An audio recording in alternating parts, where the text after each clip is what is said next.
Okay, so punta naman tayo sa door alignment. Although naka-align na to sa amin bago namin binyahe, pero pagdating sa inyo, maaaring magtaka kayo, bakit ganito? Hindi naka-align yung doors. So isang reason dyan ay yung leveling, yung footing. So maaaring hindi level yung floor. So makikita nyo, kung gagamit tayo ng level bar, ito.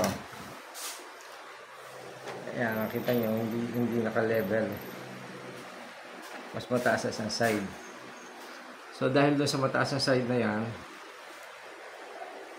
kaya na-misalign yung door. So ngayon, ang solusyon dyan, itong i-adjust itong footing.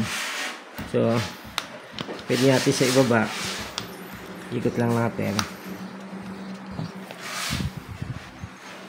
Okay. Mapansin nyo, ayan, nag-align na yung doors. At sumentro na rin yung yung level bar, yung bubble. Ayan. So naka-align na yung doors. Okay. Dahil dito sa in-adjust natin.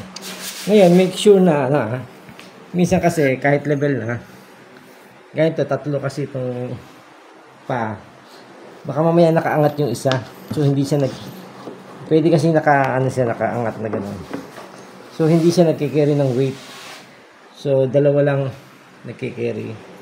So yan natin, make it sure na bumubuhat siya by adjusting the footing na nakakapit siya sa flooring. So lahat ng paa dapat walang naka-float. Nakasayad sila lahat. Okay?